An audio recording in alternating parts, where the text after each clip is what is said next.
All right, good morning, everyone. Thank you so much for attending our Window Hero webinar.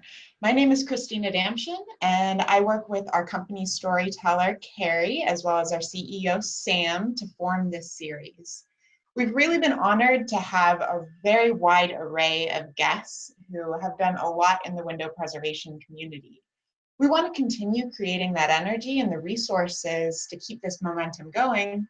And we really want to hear from all of you out there how we can help. What do you guys want to hear? What speakers do you want to see next? We have a commitment to assist in providing educational resources that support these efforts. And we really want to support this message of coming together in the way that Steve is about to talk about. Because preservation isn't about a hierarchy of professional to homeowner. It's about business owners, organizations, and homeowners coming together with a shared mission of preserving our history and creating a sustainable future for the next generations to come. So I'm going to send out a short survey to all of our viewers that will help drive the direction for the content that we create. I also invite you to type your feedback and any questions you have throughout the webinar into the chat box, and we'll circle back to answer them at the end. A big thank you to all the nonprofits out there for your work, especially the National Trust for Historic Preservation and the Window Preservation Alliance. I highly encourage all of our viewers out there to become sponsors, or at least go to their social media pages and follow them to track their efforts in the community. And with that, I want to give the biggest thanks to our speaker, Steve Quillian. Steve's first construction job was digging post holes and crawl spaces under houses in San Antonio.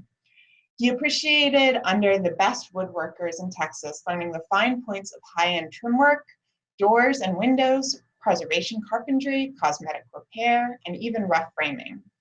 He led the way on a variety of fantastic projects before he moved to Tampa, where he met his wife, Shelley, and started a family. When he couldn't find anyone to make parts he needed to restore the historic windows for an investment property, he learned to make the parts, and Wood Window Makeover was born. He made it his business to know everything there is to know about historic windows, discovering an untapped passion for historic preservation in the process. Wood Window Makeover not only restores windows, but provides historic window parts for window restoration projects across the country.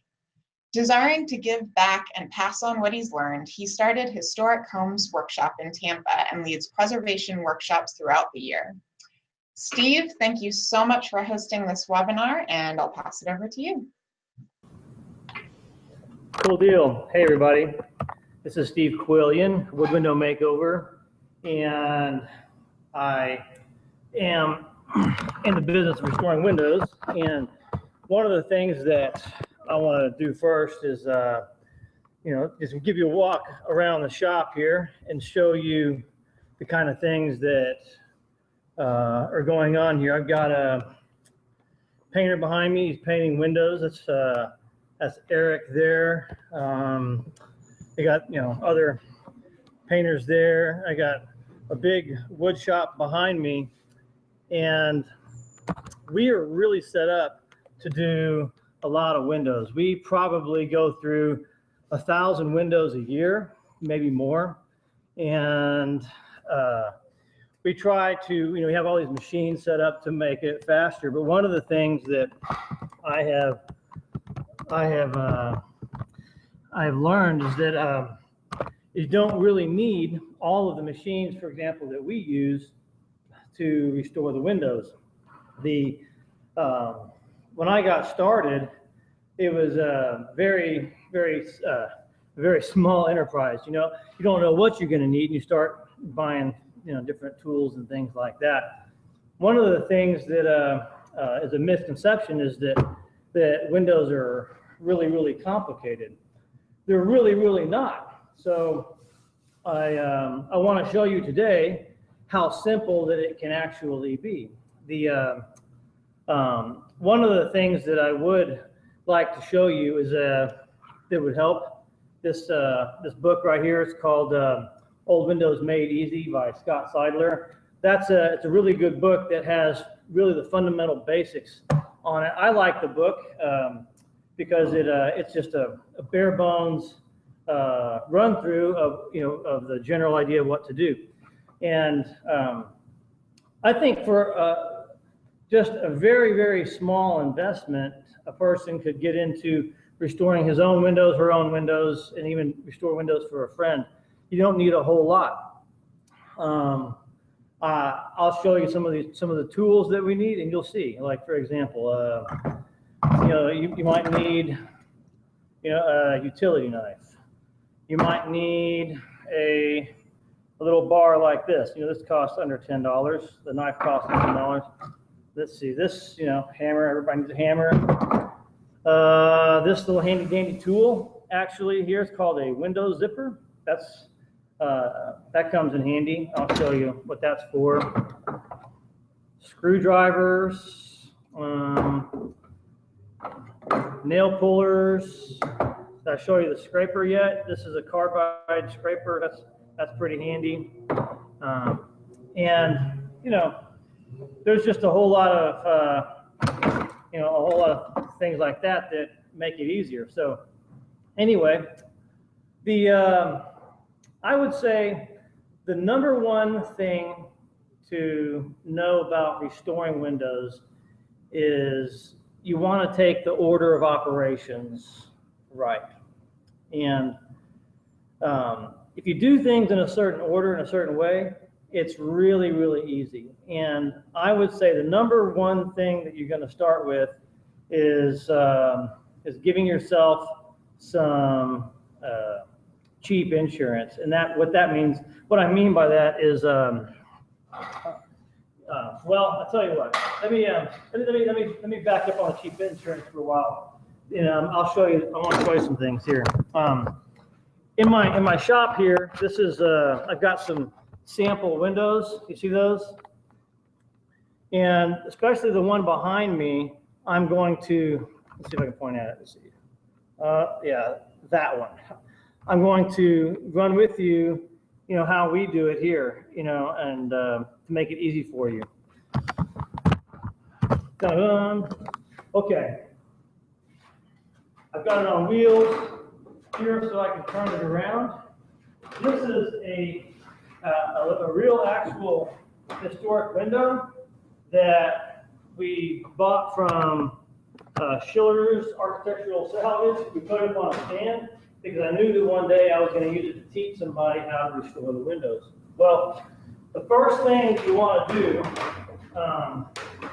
the first thing you need to know is that historic windows like this were meant to be worked on from the inside. See, if you understand how, for example, how a window develops, it's pretty easy to understand why you take it apart from the inside. How would I say? Well, the first thing is the first thing you want to know is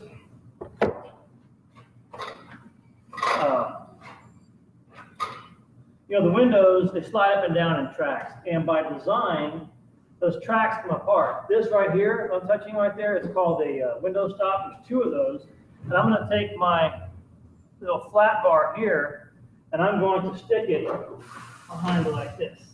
Okay? And I'm going to start to pry that off like that. It's usually got 3 to 5 nails. And you pull it off like so, and you can set it aside. You'll need nail pullers because you want to get those nails out of there. Okay? Like so.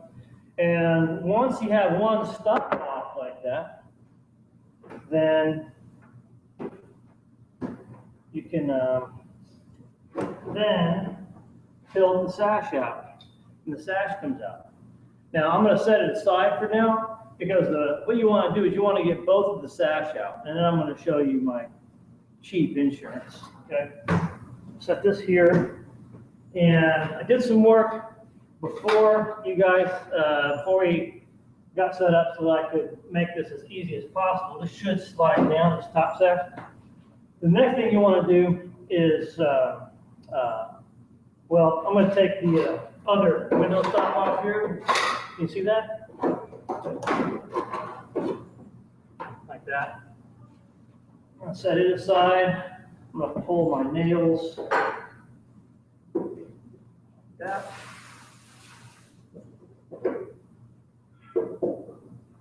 Okay. And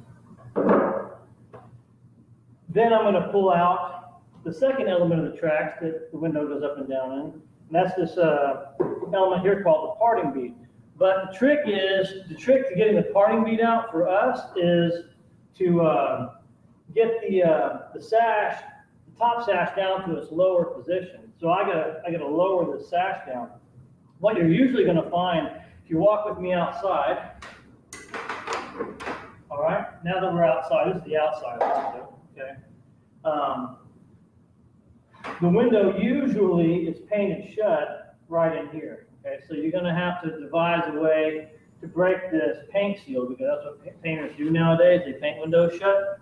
So that's where a utility knife comes into play, and where this window zipper comes into play. Now, I'm gonna show you what I do, but granted, I've already taken this window apart, and it's already loose, and so when I'm doing it, it might fall down, so just fair warning, okay? So basically, I take my knife, and I'm gonna start cutting here, these paint lines with my knife, like that.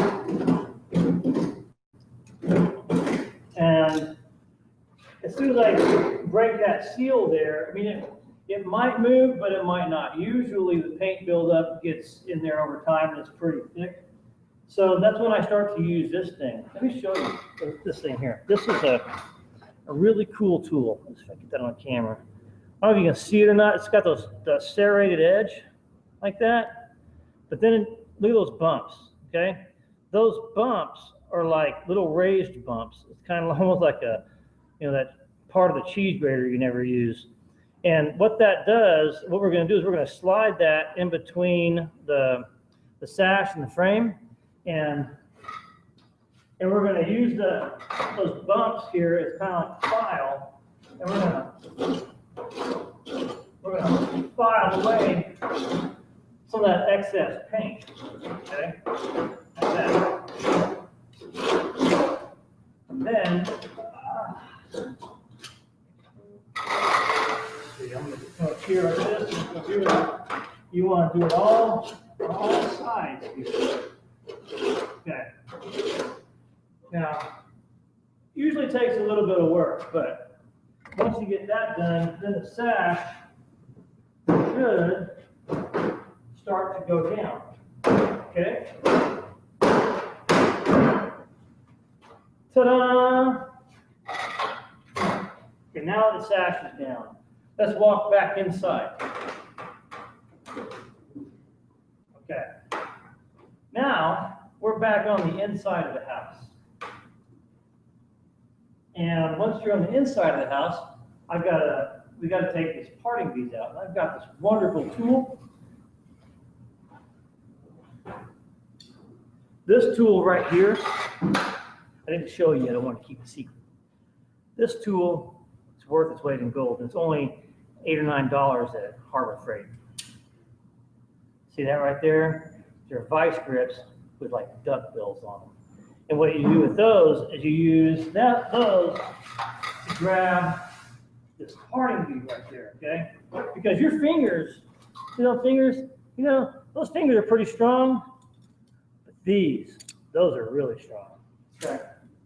So you're gonna grab that parting bead like this, and you can latch on to it, you're gonna wiggle it back and forth, like so, and it's gonna enable you to pull that guy out. Now, it might come out a little bit easier, but that's because I've already prepped it for you. This guy's gonna come out like so. There's your parting bead, and take the other one out over here using the same method. Put my chair over. This is, well, I'm starting to relax now, so this is Okay, so this guy comes out like that. Second parting bead, party bead, yay. Now, once you get that parting bead out, this second sash comes out just like that, okay? Which is really, really cool, okay? Now, let me explain something about these windows here, okay? The windows behind me, they developed over a long period of time, and they're really developed so that they're really, really easy to work on. They're designed to be taken apart and worked on from the inside. As a matter of fact, when the window is working, you know, you're supposed to be able to take the sash out and work on them really, really easily. I've got this sample up here. Look at that guy, okay? That's a window we built, a while back. But this guy comes out. You're really supposed to be able to get your sash out to work on it relatively quickly, okay? And you see that? And when you can do that, you know, work on your windows is easy, okay? You know, one of the things that developed over time is this, well, you know, okay, you can imagine the windows, they, at first, to start off, it's just a piece of something in the window, you know, like a piece of glass, something like that. Didn't really open or close very well. But over time, you know, they figure out ways for them to open and close. And with the ropes and stuff, they need to figure out a way to change out the ropes really easy without doing something like taking this casing off. And so somebody came up with a great idea of putting these doors in the side here, okay? See that? This is a little pocket door that allows you access underneath this pulley here. Take the other one off, okay? There's two there. Now, what that allows me to do is change the ropes really easy. Now, back to cheap insurance. We restore windows here in Florida, and one of the things that we run into a lot is rain. And you have to always be aware of the clouds coming, and you have to have a plan for when it rains. So one of the things that we do, and this is what will really empower you to work on your windows, well, it is one of the things we employ as our cheap insurance is this stuff called plywood. And what we do with the plywood is we cut it to the width of the sash. We cut two pieces, and we'll put the first piece in and slide in the top, and the second piece in and slide in the bottom. Now what that allows us to do is that allows us to take the sash out to some table or something, or allows us, we take it to the shop, you would take it to a table. If you had an emergency, you don't have your sash is all in pieces, but you got the plywood, ready to go for your opening. You can close your opening and you can have it be secure. Well, let me just demonstrate what that's like. And this is a really good tip or a trick for anybody who wants to work on the windows. I've got my plywood right here, and I don't use expensive plywood. I just use plywood. Okay, this is this OSB, and what I do with it is stick it in the hole like that. But I will raise that up. And here's where you might need a screw gun or something like that, a drill. This is probably the most expensive tool that you need to get started. And I like the Green brand. As long as the drill spins, it's fine with me. So what I'll do is I'm going to raise this guy up, okay, just like that. Okay, see how I do that? I slide it up.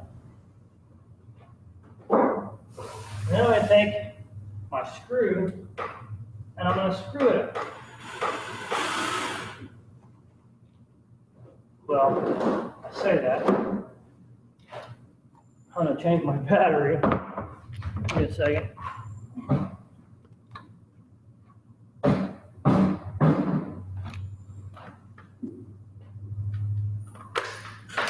All right. Let's try that again. This guy goes up like so. I don't know. There we go. Hold him there like so. Then I will take my second piece. I will put it right there. Okay. Now, the important thing about that is use 2 pieces of plywood, because with 2 pieces, one size fits all, right? You can put this in this opening, or you can put it in the other opening over there. So once you're done with this window and you put the sashes back in, then take the plywood out, you can put the next one. We like that. So, so then take your screw here and you screw it shut like that, and guess what? You have a nice, secure opening, and you can go shopping, you know, or you can go get that new tool, or you can go get some dinner, or go to the store, whatever you want to do.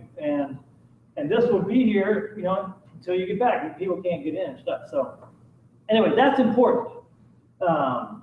That's the cheap insurance that you need. That's really going to help you, because what that means is that once you get your sash out, okay, that means you can take your sash and you can find a work table, put it on your work table, and you can work on it at your leisure. You don't have to get it in right away, okay? You can scrape it down, you can, you know, smooth it out, you can repaint it, you can let it dry, and then get it back in at your leisure. And whenever you're ready, you know, you just take your plywood out and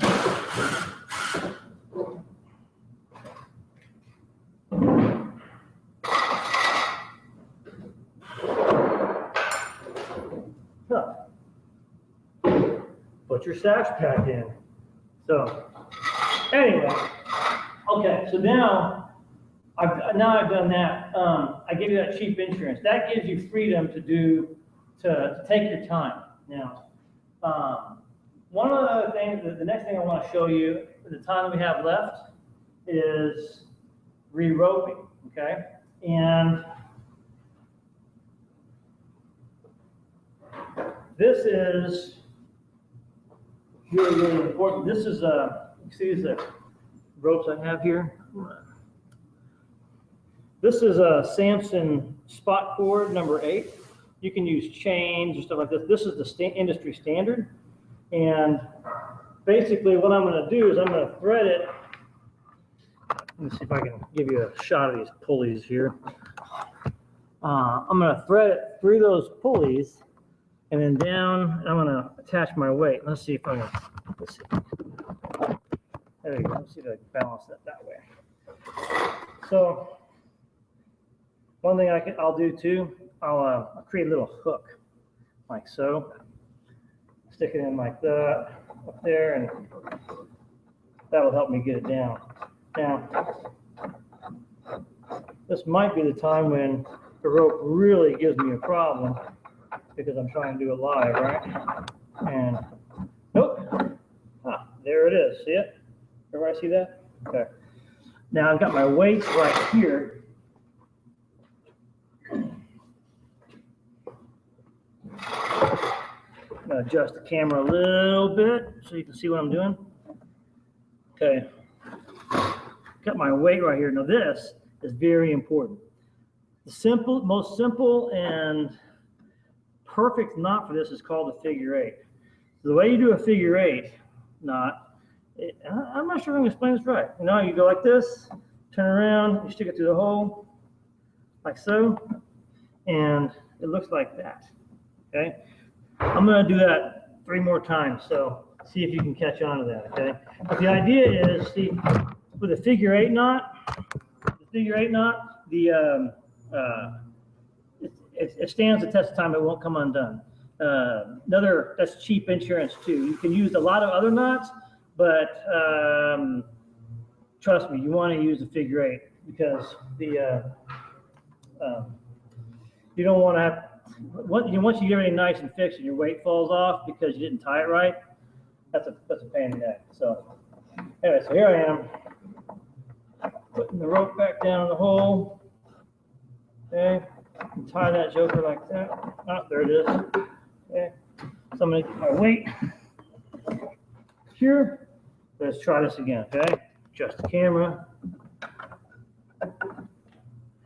Look at that. See?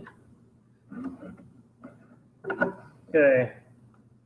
Okay, so let's do it again. Okay, look. Okay, I'm going to go around and then back to the hole. You know, grab it through the hole trick. That. So this will be real quick. And turn it around the other way.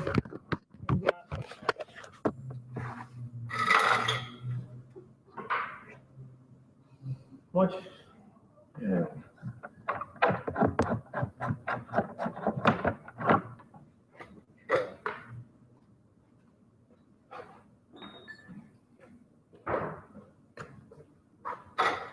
Now, changing out the ropes, besides the plywood, changing out the ropes is one of the first things you want to do. And the reason why is because it gives you the ability to put your sash back in right away. Okay? And after you've done all your work and your painting and stuff like that, there's never ever a better time to put your ropes in than at this stage right here. Okay? Trust me on that. I've tried this several different ways. There you go. So I'll put that there. Okay, now tie that knot. So that goes here. Ta-da-da. Okay, so my ropes are in. Okay, ropes are in. Now I can put my sash back in. But to help me put my sash back in, what I'm going to do is take my scraper here and I'm going to scrape a little bit of this jam here, okay, to make some room. Because what happens is over time that paint buildup gets in here, and every time you paint it, and paint gets in the track that the window slides up and down in, every time it gets painted, that track gets smaller and smaller and smaller. And so at some point in time, you've got to go in and clear that track out. So that's what I'm going to do right now. This scraper is a carbide scraper.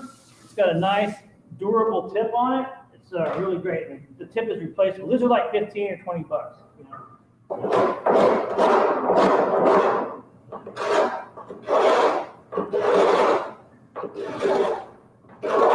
There you go. What I'm doing,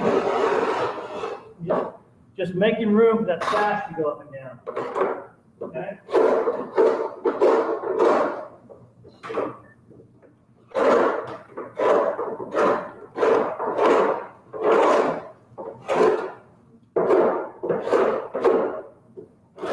Okay. There you go. So now I'm going to take a look at my sash here, and maybe my sash has to be scraped a little bit, so I'm going to take it over to my table here. You see that? Okay. And then what I'm going to do is take my same scraper. If I've got any high spots, I'm just going to go ahead and take those off, okay?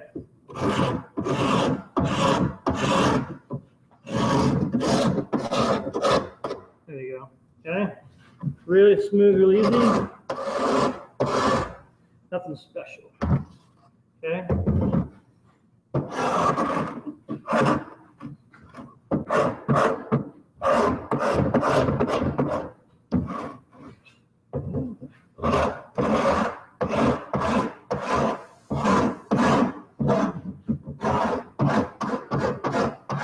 Now, usually for the company,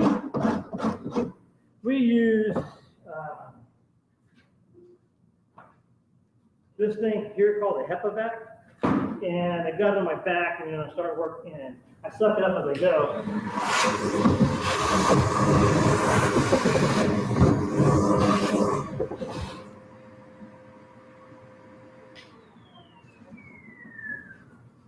Really easy to get started that way. Let me show you one other thing real quick before I put it in, is the sanding block. That's real important to kind of finish it up here. There we go. I'm going to take it back over here to my window.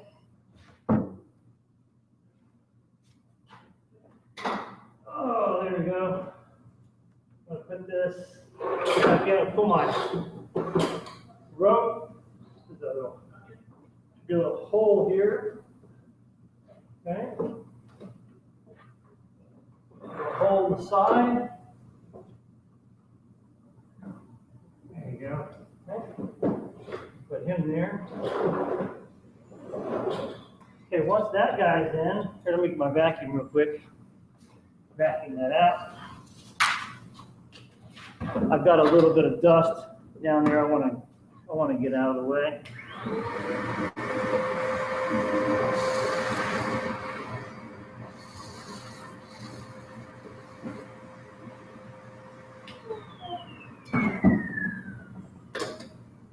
And then I get my, oh, you know what? I can take this too. This is my parting bead. I'm going to scrape it a little bit too. Now, another piece of cheap insurance is to have an extra parting bead just in case the one you have trying to get out breaks. Parting beads are notorious for breaking. So, nice to have an extra on hand. You can usually get them at a home store or something like that. They're 1/2 inch by 3/4, or you can make your own, or we can send you some too. So anyway, I put this back in. There we go. So actually, before I put that, put my doors back. Goes there. There.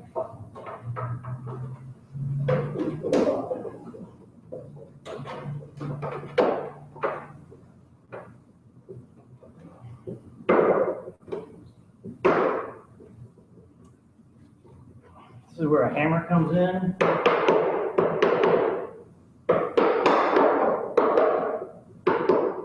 Okay.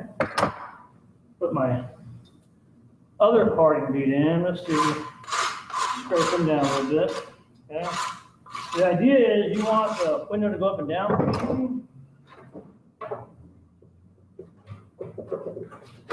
There we go. Okay. Other door. I'll go in there. There you go. Put my door back on. Get my hammer. Oh, there we go. Okay. So then, oh, isn't that nice? That's so beautiful. Okay. Up and down. Oh shoot. My rope came off. But it's not because of the knot, it's because there's the hole is kind of wide. So more cheap insurance, okay, is when you put your rope in, there's your rope, put it inside like so. If you don't want it to come out, you can take a screw like this, put a screw through the rope. There you go. And that won't happen again. So I'm going to do it on both sides, because that's a pain in the neck when that happens, right? So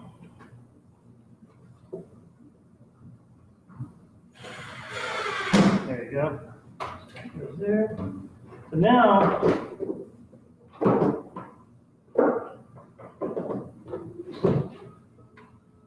my parting bead go. You see where I put it? Ah. Ta-da. It's hiding from me.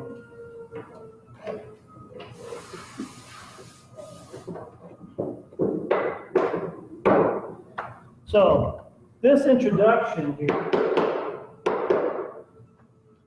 should be enough to fill your mind with all these questions. So we're almost to a stopping point. Let's see, this one's got the old ropes. I'm going to pull that out. Here. Pull that out there. And this rope will go there like so.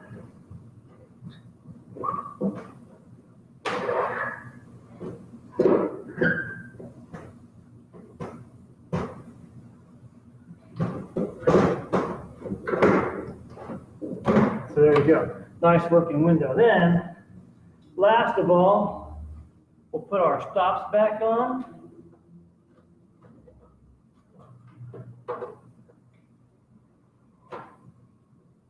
Okay.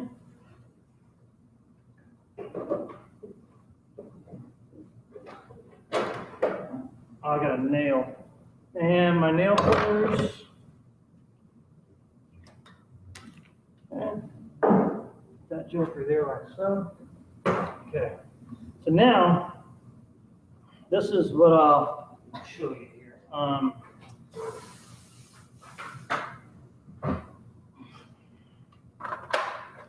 What I'll do, I'm going to nail one stop on, okay, on one side. And you don't have to have a handy anything like this. You can do it by hand. I just happen to have one. So I wouldn't put more than 3 to 5 nails in it, just because you really don't need that much. So anyway, the reason I do that is because what I have done and what I've just shown you and what is I've given you the ability to work on your window now. Okay, your window was painted shut. Now it's not painted shut. Okay, and you can go in at any point in time. You can take this stop out. Okay, and you can take this sash out. And then that's when you can do things like start to work on your glazing and things like that if your glazing is going bad. And then when you're done, you can put it back into the opening. Okay. So, what else would I say? Number one thing, you want to make sure that you have some plywood ready. You want to make sure you have some extra parting beads. And let's see, you need some basic tools like a little flat bar. You'll need, flat bar and a scraper, hammer. Windows, if I get this at my paint store, you probably have to order it online. It's like $10. Utility knife. And that's really all you need to get started. Oh, you know what? Say that. Number one tool, duck bills. Okay? You got to have the duck bills. That really helps you with the parting bead. Okay? So,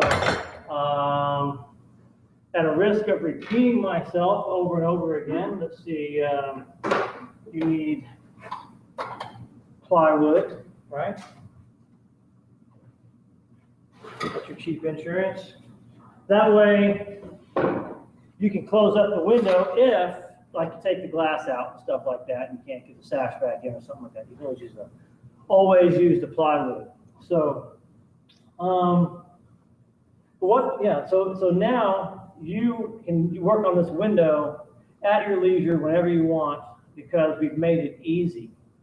And I did that I prepped before we went live, maybe a half an hour. So I've got maybe an hour into this tops.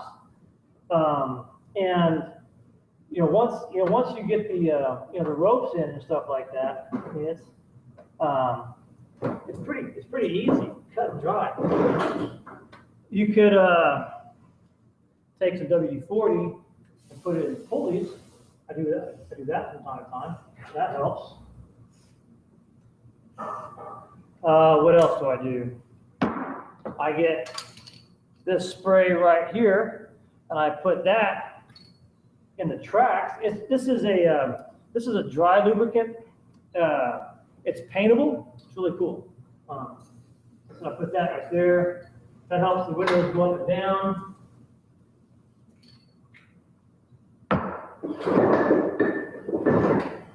There you go.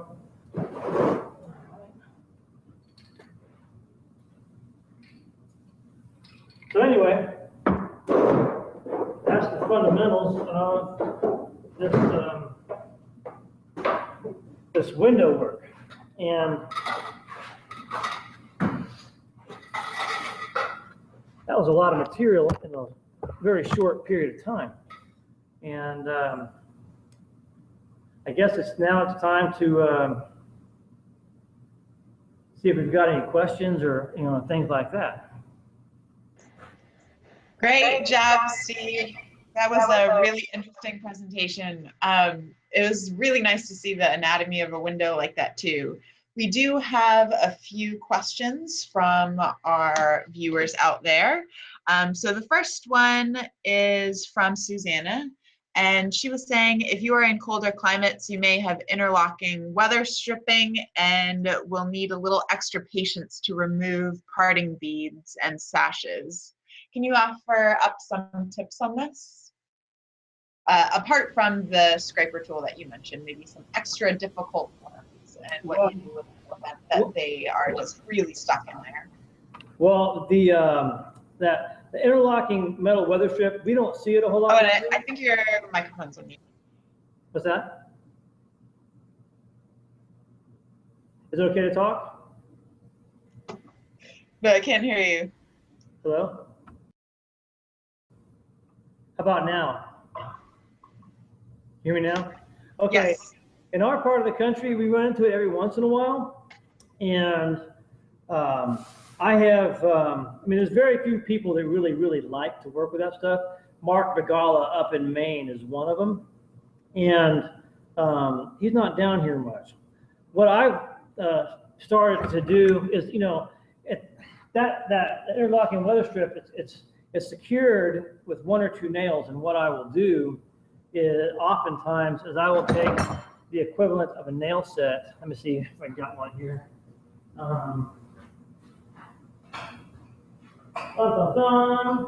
Looking at my toolbox, my tool bucket here. Well, okay.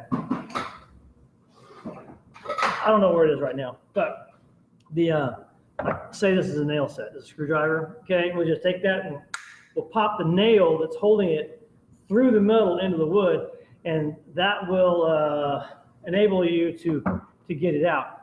What I've done also is after I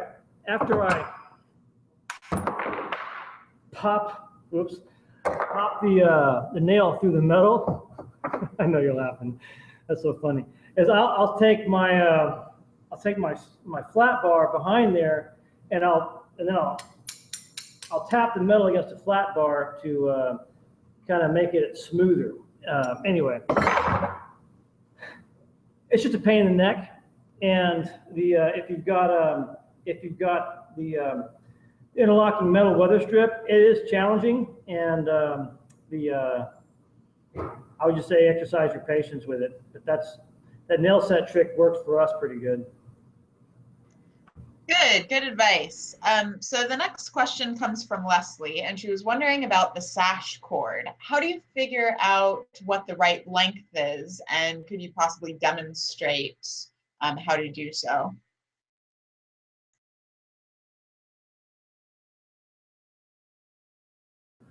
Well, let's see. I don't put my rope in here. Where did I put my rope?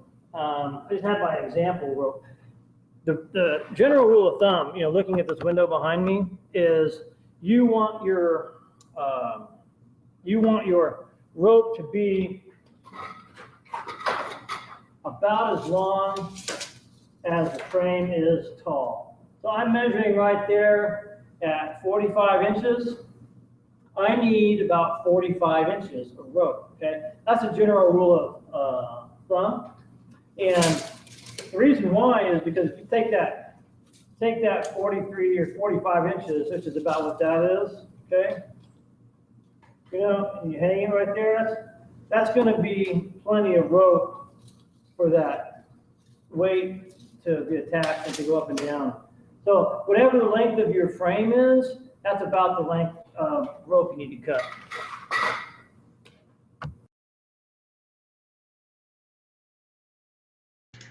Okay, and there's a few comments about using nails versus screws. Some people offered their insight for why they prefer one or the other, but could you comment on what you prefer and why with the nails?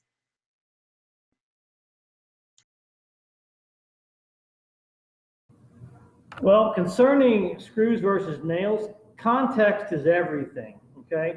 Down here, it depends on what, where you want to put your screws versus your nails. This window, for example, it started off with nails, okay? And so in a window like that, we feel like nails was sufficient for them. Why would it not be sufficient for us, okay? But then we also offer an upgrade, and like, for example, walk with me over here to, this window that we've done here. This is kind of one of our half and halves we've done. We took an old window and restored half of it, not the other. But, we have like, that's like you see the parting, not the parting bead, but the window stop doesn't have any screws in it, but let's see, where is it? That side does, okay? See this? That's the screw right there. I think that's what he's talking about. It's called the stop bead adjuster. That's to make it easy to get the window stop on and off really easy, and then it's also so that you can adjust your window stop to make your window tighter or looser, so it goes up and down easier. But really, it's context. It's kind of like most of the windows down here, they start off with ropes. You can upgrade to chain if you want to. Okay, it looks nice. It is, it works pretty good. But one thing I would say about nails is people can tend to get happy with nails. You get something like this, with the nail gun, and people go bang, bang, bang, bang, bang, bang, bang, bang, bang, bang. They got 17 nails. No, that's not smart. You only need enough nails to hold it. So anyway, that's what I would say about that. All right, so what about window configurations? I mean, you showed us this one example, but are all windows that way? One of the viewers had said that hers seemed to have a pull pin on each side, and they manually fit into the holes along the inside as opposed to having the weighted rope. So what sort of different configurations do you see out there, and what's the best resource when they run into something abnormal?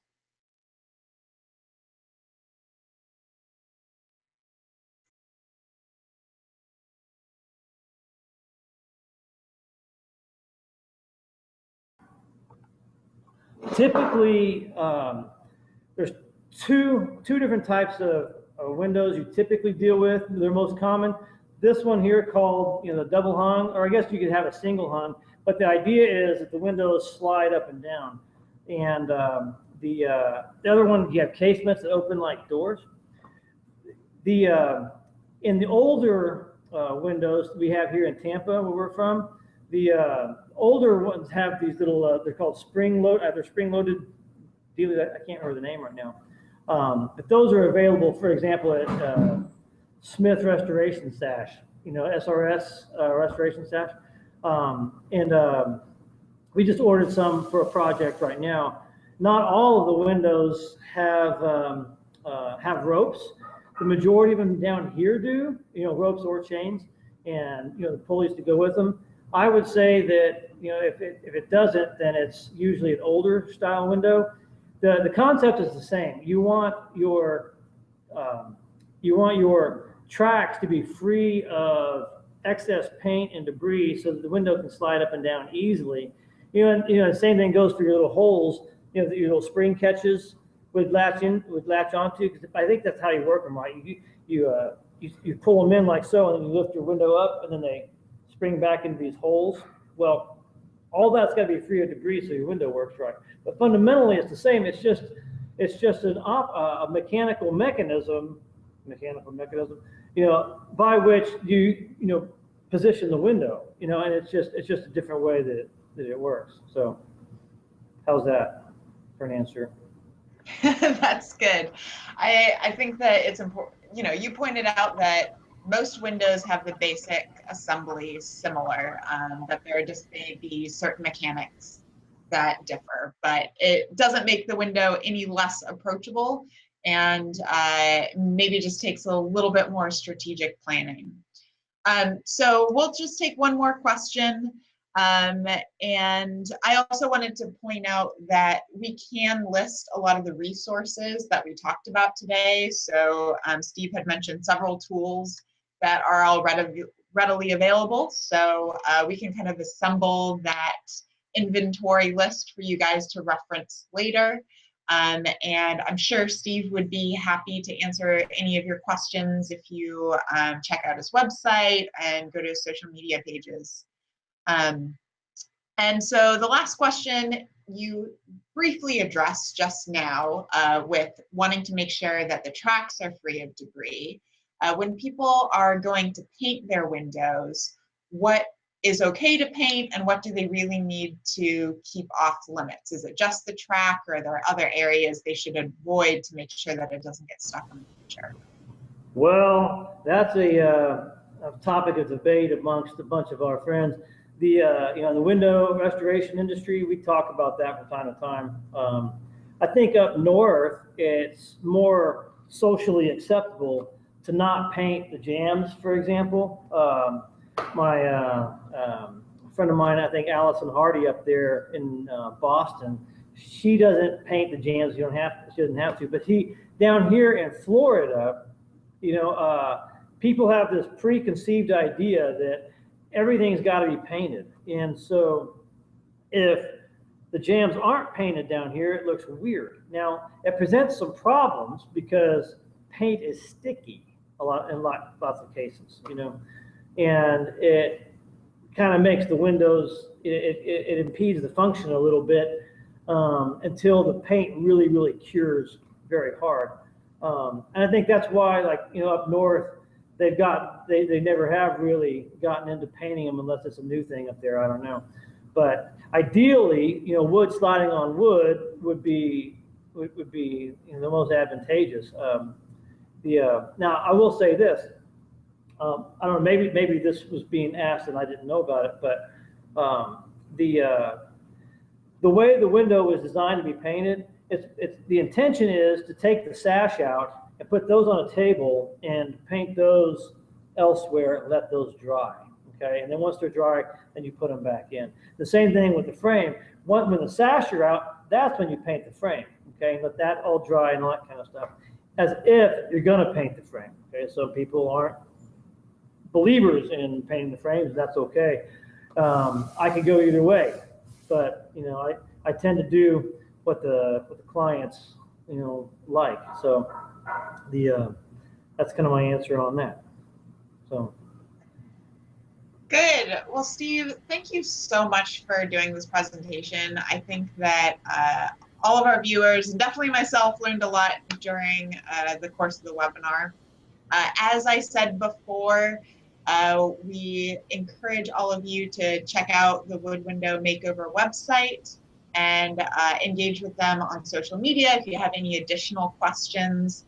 And again, we'll be sending out a survey after this to see what subjects you'd like to see in our next Window Hero webinar. Steve, thank you again. Did you have any parting words before we sign off? No, thank you for putting up with this presentation. I had a great time. It was the first time I had done something like this live, and so figuring out how to get comfortable with the camera was kind of a challenge. But after I got comfortable, everything seemed to kind of flow a lot better. So, thanks for allowing me to do that. And this is really what I want to do is help people understand what I do, because here in Tampa, for example, there's 80,000 of these buildings that need somebody to work on them and to touch them. And we're Wood Window Makeover, and we can touch a few of them, but we can't get anywhere close to reaching them all. And so one of my missions is to empower people. And so I appreciate this opportunity to help empower you to join us in this artisan army, as we go across the United States and we save these homes from the landfill. So there you go. Great words. Thank you so much, Steve. And thanks to everyone for tuning in. See you next time.